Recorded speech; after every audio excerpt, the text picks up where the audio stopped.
ونزلنا عليك الكتاب بيانا لكل شيء وهدى ورحمة وبشرى للمسلمين. بسم الله الرحمن الرحيم.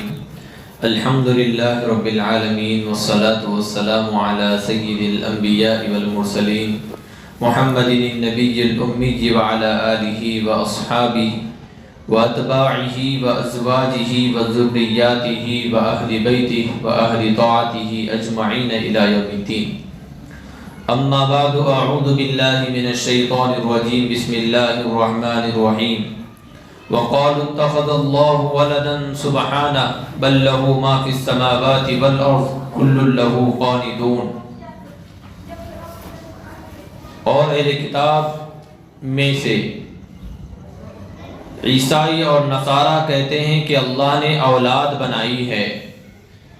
اللہ تبارک و تعالی اولاد بنانے سے پاک اور بے عیب ہے، بلکہ اسی کے لیے ہے وہ تمام تر اشیاء اور چیزیں جو آسمانوں میں ہیں اور زمین میں ہیں، اور تمام کی تمام چیزیں اسی کے تابعدار ہیں. بدیع السماوات والارض وَإِذَا قَضَى أَمْرًا فَإِنَّمَا يَقُولُ لَهُ كُن فَيَكُونُ. اور آسمانوں اور زمینوں کا موجد وہی ہے، اور جب وہ کسی کام کا حکم دیتا ہے تو بس وہ کن کہہ دیتا ہے تو وہ ہو جاتا ہے. وَقَالَ الَّذِينَ لَا يَعْلَمُونَ لَوْلَا يُكَلِّمُنَا اللَّهُ أَوْ تَأْتِينَا آیَةٌ. اور لا علم لوگ کہتے ہیں کہ اللہ تعالی ہم سے بات کیوں نہیں کرتا یا ہم پر کوئی علامت کیوں نہیں اتارتا. یہ اسی طرح کی بات کہہ رہے ہیں. كَذَلِكَ قَالَ الَّذِينَ مِن قَبْلِهِمْ مِثْلَ قَوْلِهِمْ. جیسا کہ ان سے پہلے کے لوگوں نے بات کہی تھی. تشابہت قلوبہم. ان سب کے دل ایک جیسے ہیں، ایک ہی طرح کے ہیں. قَدْ بَيَّنَّا الْآيَاتِ لِقَوْمٍ يُوقِنُونَ. بے شک ہم نے بہت سے دلائل اور آیات اتارے ہیں ان لوگوں کے لیے جو یقین رکھتے ہیں. اِنَّا أَرْسَلْنَاكَ بِالْحَقِّ بَشِيرًا وَنَذِيرًا وَلَا تُسْأَلُ عَنْ أَصْحَابِ الْجَحِيمِ.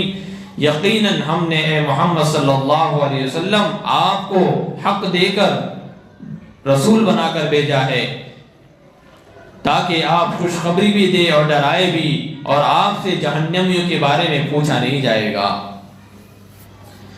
یہ 3 سے 4 آیتیں آپ کے سامنے ترجمہ کیے گئے ہیں.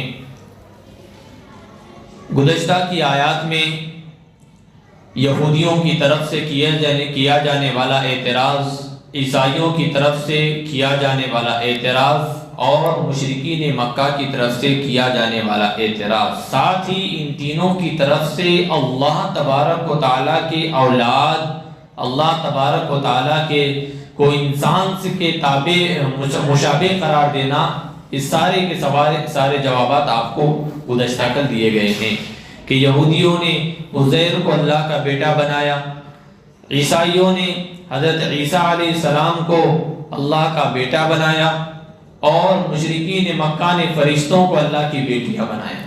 اس کے سارے جوابات گزشتہ کل آپ کو دیے جا چکے ہیں. بدیع السماوات والارض. کیوں؟ اس لیے کہ اللہ محتاج نہیں ہے. پوری دنیا اللہ کی محتاج ہے، اللہ کسی کا بھی محتاج نہیں ہے. ان اللہ غنی وانتم الفقراء. اللہ تعالیٰ نے قرآن کریم میں واضح الفاظ سے فرمایا کہ یقیناً اللہ تعالیٰ غنی اور مالدار ہیں. اللہ تعالیٰ غنی ہے، باقی تم سب کے سب فقیر ہو. کیا فرمایا اللہ تعالیٰ نے؟ باقی سب تم کیا ہو؟ فقیر ہو. اور فقیر کیا ہوتا ہے؟ محتاج ہوتا ہے. فقیر کیا ہوتا ہے؟ آج تک کوئی ایسا فقیر دیکھیں آپ نے جو محتاج نہ ہو؟ ارے بولو نا، اس کو فقیر کہیں گے کہ پھر نہیں. تو اللہ تعالیٰ خود فرما رہے ہیں کہ اللہ تبارک و تعالیٰ غنی ہے، باقی سب محتاج ہیں، اور اللہ تبارک و تعالیٰ محتاج نہیں ہے. تو اللہ کو بیوی کی بھی ضرورت نہیں، اللہ بیوی کا بھی محتاج نہیں، اللہ بیٹے کا بھی محتاج نہیں، اللہ بیٹیوں کا بھی محتاج نہیں، اللہ تعالیٰ ماں باپ کا بھی محتاج نہیں، اللہ کسی چیز کا محتاج نہیں ہے. اور ایک بات یوں سمجھیے کہ ایک دائرہ ہے کائنات کا، وقت کا ایک دائرہ ہے، وقت کا ایک دائرہ ہے، اور اللہ تبارک و تعالیٰ اس دائرے میں آتے ہی نہیں ہے. سمجھ نہیں سمجھ رہے؟ اللہ تبارک و تعالیٰ محتاج وہ ہوگا جو اس وقت کے دائرے میں آئے گا، زندگی کا محتاج، بچپنے کا محتاج، جوانی کا محتاج، کھانے پینے کا محتاج، سردیوں میں گرمیوں کا محتاج، گرمیوں میں سردیوں کا محتاج، سمجھ رہے؟ اور ایک لمیٹڈ زندگی میں جوانی کا محتاج، بیمار ہوا تو شفا کا محتاج، غمگین ہوا تو خوشی کا محتاج، بھوک لگی تو کھانے کا محتاج، پیاس لگی تو پینے کا محتاج۔ یہ وہ احتیاج ہیں جو وقت کے اندر جو لوگ ہیں، یہ ساری کائنات، ساتوں آسمان ساتوں زمینیں اللہ نے بنائی ہے، لیکن اللہ تعالیٰ ان کے اندر نہیں، اللہ تعالیٰ اس کے باہر ہے۔ سمجھ رہے؟ کوئی بھی شخص، اب میں اگر موبائل بنا رہا ہوں تو میں موبائل میں گھس کے موبائل بنایا یا موبائل کے باہر ہوں؟ موبائل کے باہر ہوں۔ تو اللہ تعالیٰ نے ساتوں آسمانوں کو بنایا، تو اللہ تعالیٰ آسمانوں میں اندر نہیں ہے، وقت میں نہیں ہے۔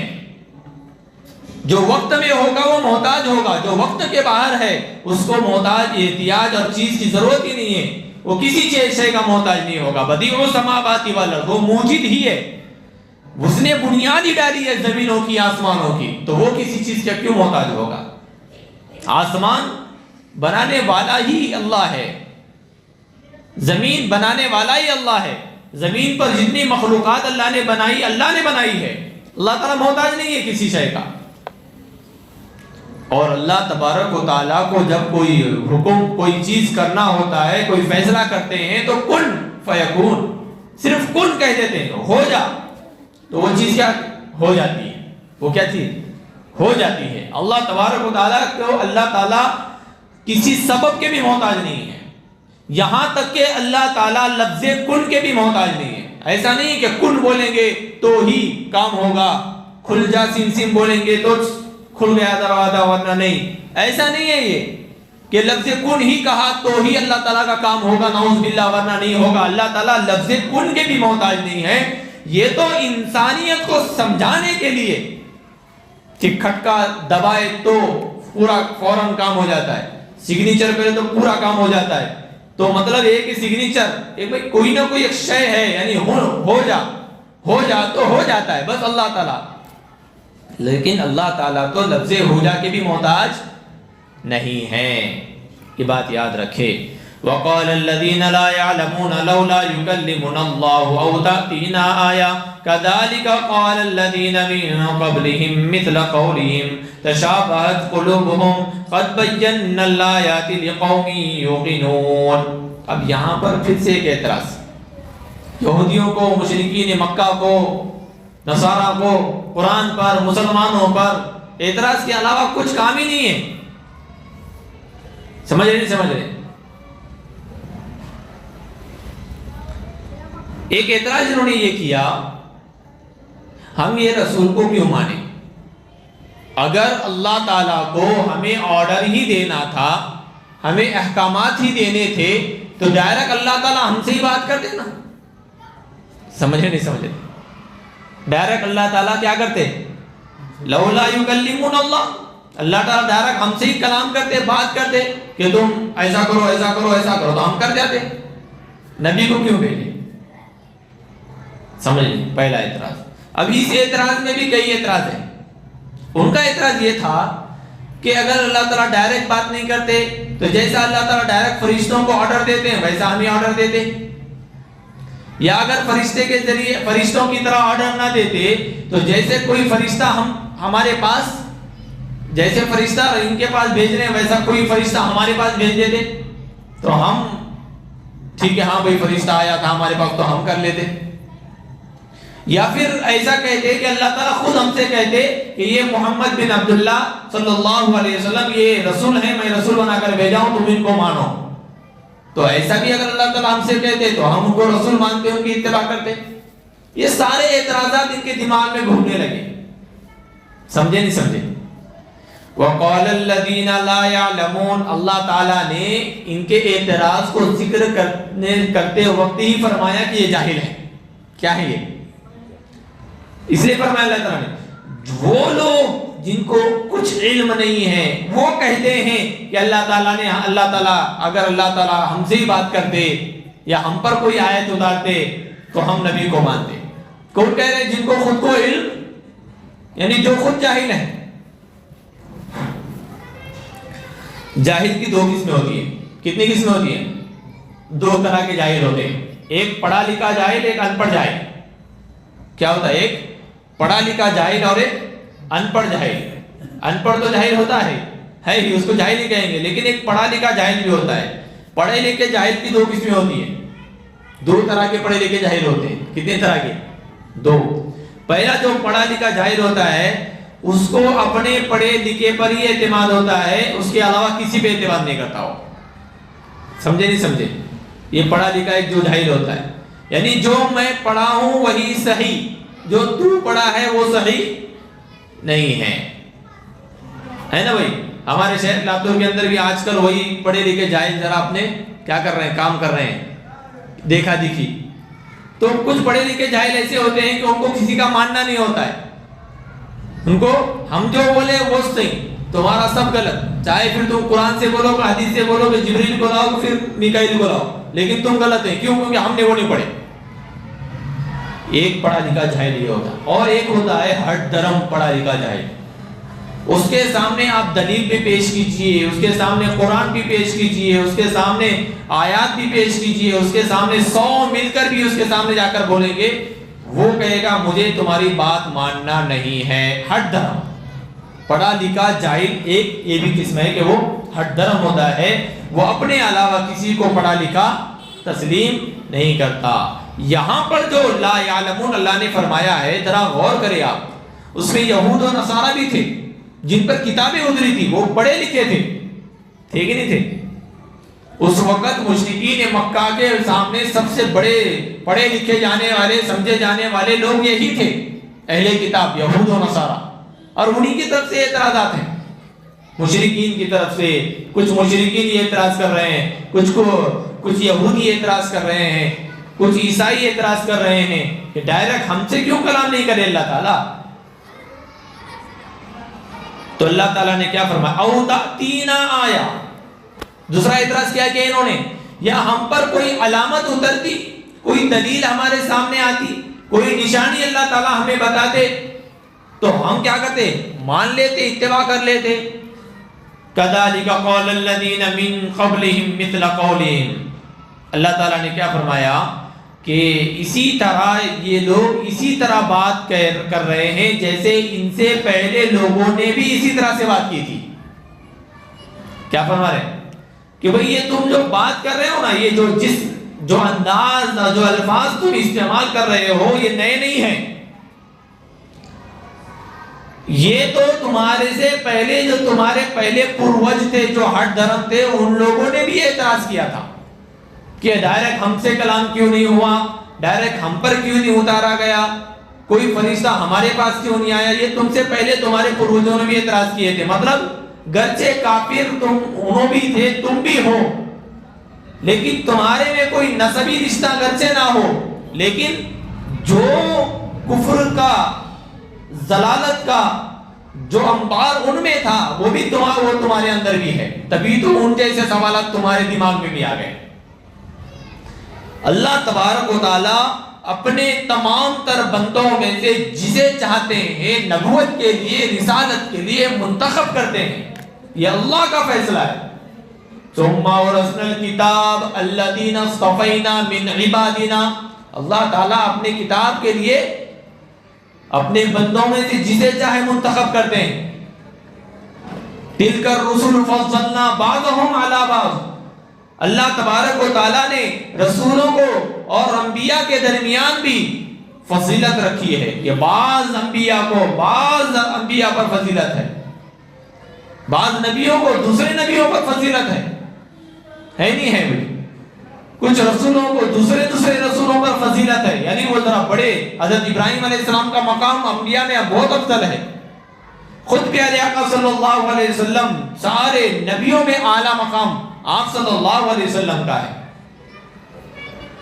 حضرت موسیٰ علیہ السلام، حضرت عیسیٰ علیہ السلام، حضرت ابراہیم علیہ السلام، حضرت اسماعیل علیہ السلام، یہ وہ انبیاء ہیں کہ جن کو دیگر رسولوں کے اوپر فضیلت حاصل ہے، جن کا تذکرہ قرآن میں آیا ہے، وہ نبیوں کی فضیلت بہت زیادہ افضل ہے ان نبیوں کے مقابلے میں جن کا تذکرہ قرآن میں نہیں ہے، یا وہ جن کو ذکر ہی قرآن اور کہیں پر بھی نہیں ہے، لیکن وہ نبی تھے۔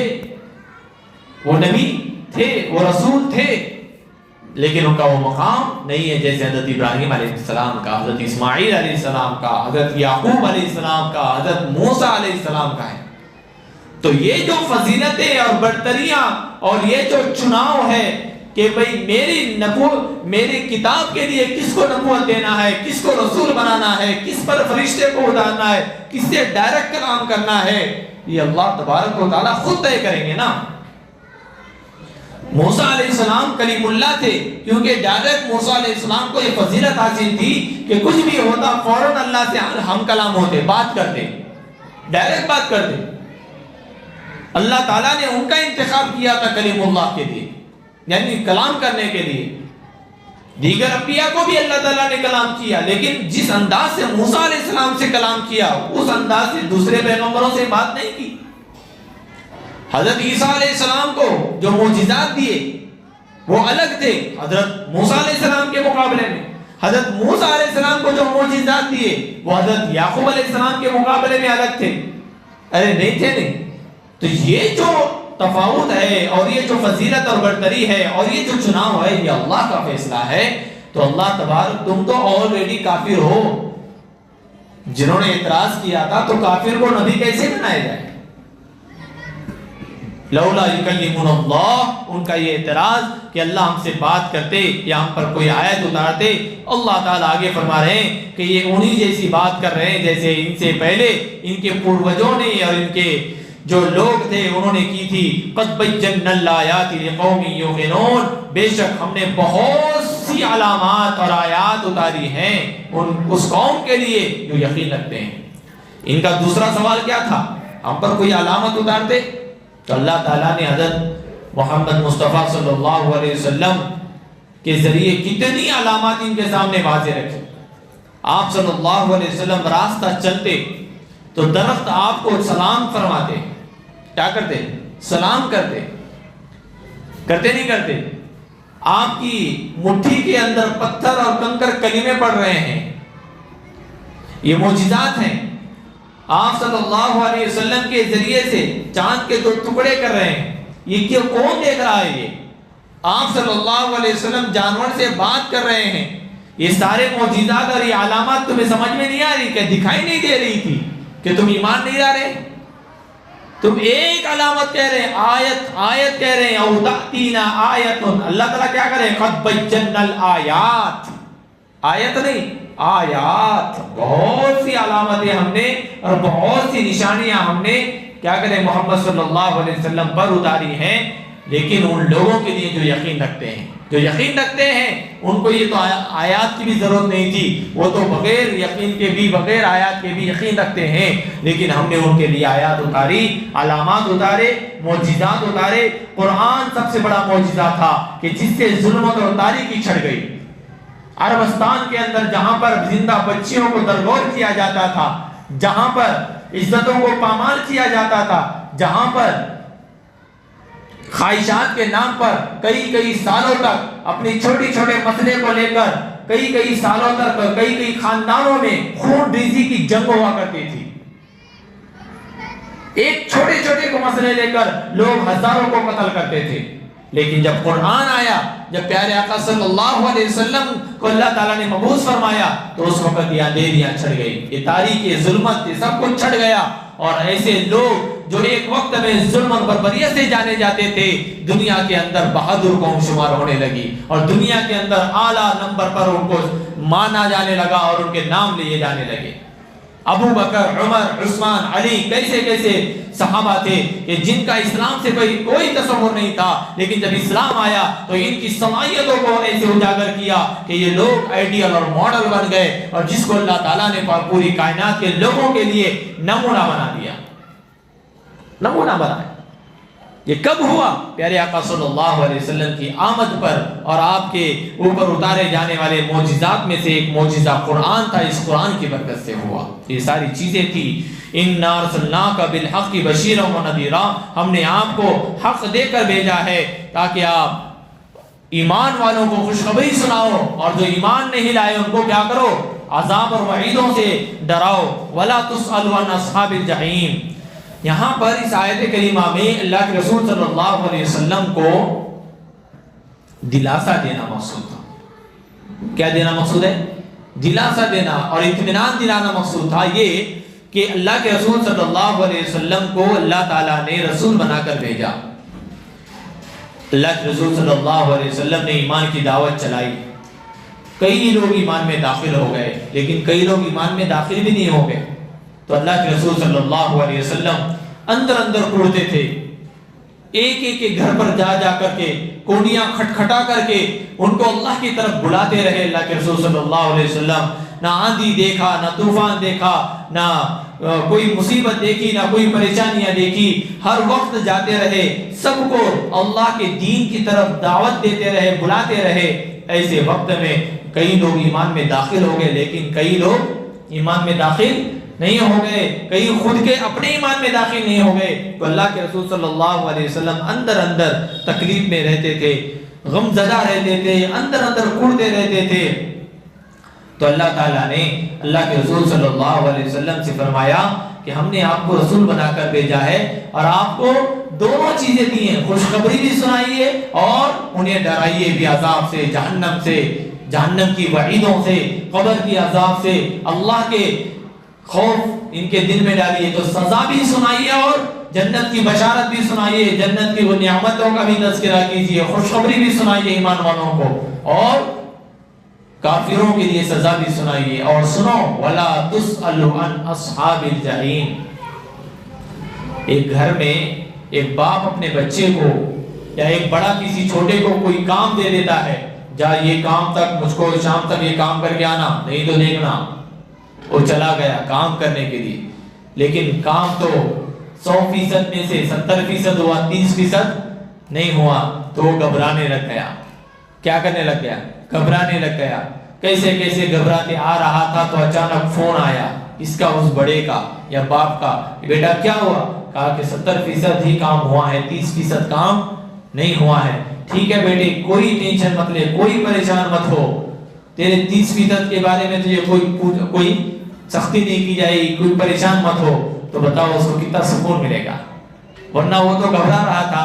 اللہ کے رسول صلی اللہ علیہ وسلم دن ہی دن میں کوڑ رہے تھے کہ یہ لوگ ایمان میں نہیں لے کر آئے، یہ لوگ جہنم میں چلے جائیں گے، اللہ تعالیٰ مجھ سے پوچھیں گے، تو یہ ساری چیزیں۔ تو اللہ نے فرمایا وَلَا تُسْأَلُ عَنْ أَصْحَابِ الْجَحِيمِ، جہنمیوں کے بارے میں آپ سے کوئی چیز پوچھی نہیں جائے گی۔ وہ لوگ ایمان کیوں نہیں لائے آپ سے نہیں پوچھا جائے گا، اب اطمینان رکھیے۔ بشیر و نذیرہ، یہ اللہ کے رسول صلی اللہ علیہ وسلم کی صفات ہیں۔ آپ صلی اللہ علیہ وسلم بشیر تھے، آپ صلی اللہ علیہ وسلم نذیر تھے، بشارت دیتے تھے، ایمان کی بشارت، جنت کی بشارت، نعمتوں کی بشارت، خوشخبریاں دیتے تھے، اور وہیں پر محبتانہ طور پر ڈراتے بھی تھے کہ جو ایسا کرے گا اس کے لیے یہ وعید ہے، جو نبی کو نہیں مانے گا اس کے لیے وعید ہے۔ خود احادیث مبارکہ میں ایک متفق علیہ روایت ہے کہ اللہ کے رسول صلی اللہ علیہ وسلم نے فرمایا میں نے جو کچھ لایا ہے اس کو ماننے والے جنتی ہیں، اور جو مجھے رسول نہ مانے اور میری باتوں کو نہ مانے وہ جہنمی ہیں۔ اللہ کے رسول صلی اللہ علیہ وسلم نے فرمایا، اور جہنمیوں کے بارے میں اللہ تعالیٰ پیارے آقا صلی اللہ علیہ وسلم سے نہیں پوچھیں گے۔ وَلَن تَرْضَىٰ عَنْكَ الْيَهُودُ وَلَا النَّصَارَىٰ حَتَّىٰ تَتَّبِعَ مِلَّتَهُمْ۔ اس آیت کریمہ میں اللہ تبارک و تعالیٰ ایک چیز بتلا رہے ہیں کہ آپ سے یہود ہرگز نہ یہود اور نہ نصارہ آپ سے کبھی راضی نہیں ہوں گے، یہاں تک کہ آپ ان کے مذہب کو مان لیں۔ سمجھ رہے نہیں سمجھ رہے؟ اس آیت کو بہت غور سے سننا ذرا۔ اللہ تعالیٰ فرما رہے ہیں کہ یہ یہود و نصارہ آپ سے کبھی بھی خوش نہیں ہوں گے۔ کب تک؟ حتیٰ کہ آپ ان کے مذہب کی پیروی کرنے لگ جائے تو ہی یہ لوگ آپ سے خوش ہو گئے، آپ سے راضی ہو گئے تو ٹھیک، ورنہ آپ سے راضی کبھی بھی ہونے کا نہیں۔ قُلْ إِنَّ هُدَى اللَّهِ هُوَ الْهُدَىٰ، فرمائیے کہ اللہ کا بتایا ہوا راستہ ہی سیدھا راستہ ہے، ہدایت والا راستہ ہے۔ وَلَئِنِ اتَّبَعْتَ أَهْوَاءَهُمْ بَعْدَ الَّذِي جَاءَكَ مِنَ الْعِلْمِ، کیا فرمایا اللہ تعالیٰ نے؟ اور اگر تمہیں سب کچھ معلوم ہوتے ہوئے بھی، تمہارے پاس ہر چیز کا علم ہوتے ہوئے بھی، اے میرے بندو سنو، تمہیں سب کچھ معلوم اور ساری چیزوں کا علم ہوتے ہوئے بھی اتبعت اہواہم، تم اگر ان کے خواہشات یعنی یہود و نصارہ کے خواہشات کے مطابق ان کی پیروی کرو گے، ما لک من اللہ من ولی ولا نصیر، تو اللہ کی جانب سے تمہارا کوئی مددگار اور حامی نہیں ہوگا۔ مطلب کیا ہے معلوم ہے اس آیت کا؟ اس آیت کا مطلب یہ ہے کہ آج یہود و نصارہ تمہیں خوش کرنے کے لیے، تم یہود و نصارہ کو خوش کرنے کے لیے چاہے کچھ بھی کرو، سمجھ نہیں سمجھ رہے؟ یہود کی تم یہودیوں کے کام ان کے ساتھ بیٹھو، ان کے ساتھ کھانا کھاؤ، ان کی خوشیوں میں شرکت کرو، ساری چیزیں یہود و نصارہ کے سلسلے میں یا کفار و مشرکین کے بارے میں آپ کرو، وہ آپ سے راضی کبھی بھی نہیں ہوں گے۔ آپ سے کب راضی ہوں گے وہ؟ ہاں بظاہر دکھاوا کر دیں گے، ہنسیں گے، ملیں گے، ہم سب ایک ہیں، سب کریں گے، لیکن حقیقت یہ ہے کہ وہ لوگ آپ سے اسی وقت راضی ہوں گے جب آپ دھرم پریورتن کریں گے، جب آپ ان کے دھرم کو اپنائیں گے اسلام کو چھوڑ کر، تبھی ان کو خوشی ہوگی آپ سے، ورنہ آپ سے کوئی لینا دینا نہیں اس سے۔ الکفر ملت واحدہ، یہود، نصارہ، ہندو، مشرک، کافر، اموک تموک جتنے بھی دوسرے ہیں سب ایک ہیں، سب کے سب ایک ہیں۔ کفر کے معاملے میں کوئی ہمارے سے کیا ہے برابر نہیں ہے، سب کے سب ایک ہیں، وہ کوئی ہمارے ساتھ نہیں ہے، اور وہ ہم سے کبھی بھی خوش نہیں ہوں گے، وہ ہم سے اسی وقت خوش ہوں گے جب ہم ان کے دھرموں کو اپنائیں گے، ان کے مذہب کو اپنائیں گے، تب تک وہ ہم سے کبھی خوش نہیں ہوں گے۔ لہذا یہاں پر ایک اور چیز اللہ کے رسول اللہ تعالیٰ فرما رہے ہیں کہ حتیٰ تتبع ملتہم، ان کے ملت کی اتباع کرنا کیا ہے؟ دیکھو عزیز دوستو، یاد رکھیں، انسان ایک ایمان والا صبح سے لے کر شام تک کی اپنی پوری زندگی میں، پورے وقت میں جو جو اشیاء استعمال کرتا ہے، جہاں جہاں جاتا ہے، جس ماحول میں رہتا ہے، جن چیزوں کا استعمال کرتا ہے، ان تمام چیزوں پر غور خوض کرے کہ کہیں ہم اپنے استعمال کیے جانے والی اشیاء یا ہم جس ماحول میں رہ رہے ہیں وہ ماحول کہیں یہود و نصارہ کے خوش کرنے کا ذریعہ تو نہیں بن رہا ہے۔ غور کریں، اسی لیے کہا جاتا ہے کہ بھئی ہمیں ہماری زندگی سنتوں کے مطابق گزارنی ہے۔ ہماری زندگی کیسی گزارنی ہے؟ سنتوں بھری زندگی ہمیں گزارنا ہے۔ ہمارا کلچر اسلام کا کلچر ہے، یہودی کلچر نہیں ہے، نصارہ والا کلچر نہیں ہے، ہندو والا کلچر نہیں ہے، ہمارا کلچر اسلام کا کلچر ہے، ہماری زندگی اسلام کی زندگی ہے، اور ہماری پوری کی پوری زندگی اللہ کے رسول صلی اللہ علیہ وسلم کی طرح من وعن ہونی چاہیے، آپ کے طریقے اور آپ کے بتائے ہوئے راستے پر ہونا چاہیے۔ اور ایک بات یاد رکھے، اس کائنات میں سب سے بڑی چیز، اگر سب سے بڑی نعمت اگر اللہ کی کوئی ہے تو وہ ایمان کی نعمت ہے۔ کس کی نعمت ہے؟ ایمان کی نعمت ہے، اور اس ایمان کی نعمت کی حفاظت میری آپ کی ذمہ داری ہے۔ ہمیں اپنے بچوں کی ایمان کی حفاظت کرنا ہے، یہ بات یاد رکھے۔ ہم جیسے ویسے یہاں تک پہنچ چکے ہیں، لیکن ہم تو اپنے ایمان کو جماعتوں میں جا کر، مسجدوں میں نماز پڑھ کر، اہل اللہ کے پاس بیٹھ کر اور خانقاہوں میں جا کر اس طرح سے مدارس وغیرہ سے ہم لگے ہیں، اس لیے ہمارا ایمان ہم یہاں تک بچا کر لائے ہیں، لیکن جو فیوچر ہے، جو مستقبل کا جو دشمنوں کا ہتھ کنڈا ہے، وہ ہمارے ایمان کو، ہماری نسلوں کے ایمان کو ختم کرنے کی طرف رواں دوا ہیں، اور وہ اتنی تیزی سے ہم پر محنتیں کر رہے ہیں، ہمارے بچوں کے اسکولوں کے سلیبس کو بدل کر، ہمارے رات دن کے سوشل ایکٹیویٹی کے ذریعے سے وہ ہمارے ذہنوں کے اندر جو عیسائیت، یہودیت اور جو کفر ہمارے ذہنوں میں، ہمارے بچوں کے ذہنوں میں بھر رہے ہیں، یہ کوئی معمولی چال نہیں ہے۔ اس تمام چیزوں سے ہمیں اپنے بچوں کو اور خود اپنے آپ کو بچانے کی ضرورت ہے، اور یہ بچے گا کیسا؟ یہ مکاتب سے بچے گا، مدارس سے بچے گا، یہ خانقاہوں سے بچے گا، یہ اہل اللہ کے پاس جا کر بیٹھنے سے بچے گا، یہ اپنے ایمان کو بچانے کی جو محنتیں ہو رہی ہیں، یہ تمام تر جو دعوت و تبلیغ کی محنتیں ہیں اور جتنی بھی محنتیں ہو رہی ہیں، ان تمام تر محنتوں میں اپنے آپ کو، اپنے بچوں کو لگانے سے ہوگا، اس کے بغیر نہیں ہو سکتا۔ کیونکہ آج دشمن ایک ہو گیا ہے، سب کے سب ایک ہو کر مسلمانوں پر چڑھ گئے ہیں، بالکل اور ہم ہیں کہ آپس ہی کی جو رنجشوں کے اندر آپس ہی میں تیرا مسلک سے کیا میرا مسلک سے، تیرا اجتماع بڑا ہوتا ہے کیا میرا بڑا ہوتا ہے، یہی ہم لوگ کر رہے ہیں۔ یہی وجہ ہے عزیز دوستوں کہ ہمیں ہمارے ہی لوگوں سے سب سے زیادہ نقصان ہے بالمقابل مد مقابل سے، ہمارے اندر جو ہیں انہی سے ہمیں تکلیف ہے۔ اللہ تبارک و تعالیٰ ان تمام کو ہدایت عطا فرمائے۔ قرآن کریم میں اللہ تعالیٰ فرما رہے ہیں وَلَن تَرْضَىٰ عَنْكَ الْيَهُودُ وَلَا النَّصَارَىٰ حَتَّىٰ تَتَّبِعَ مِلَّتَهُمْ قُلْ إِنَّ هُدَى اللَّهِ هُوَ الْهُدَىٰ، صحیح راستہ تو اللہ کا بتایا ہوا راستہ ہی صحیح ہے۔ پھر چاہے کوئی کون سا بھی راستہ بتائے، یاد رکھے اللہ نے جو راستہ بتایا ہے وہی راستہ صحیح ہے، اس کے علاوہ کوئی راستہ صحیح نہیں ہے۔ وَلَئِنِ اتَّبَعْتَ أَهْوَاءَهُمْ بَعْدَ الَّذِي جَاءَكَ مِنَ الْعِلْمِ، جب ہمیں معلوم ہے کہ یہ سیدھا راستہ ہے تو لہذا آپ دوسرے راستے پر چلو گے، یہود و نصارہ کے طریقے پر چلو گے اور ان کی اتباع اور پیروی کرو گے، تو یاد رکھنا اللہ کی طرف سے کوئی تمہارا مددگار بھی نہیں ہوگا، کوئی تمہارا حامی اور ناصر بھی نہیں ہوگا، کوئی تمہاری مدد نہیں کرے گا۔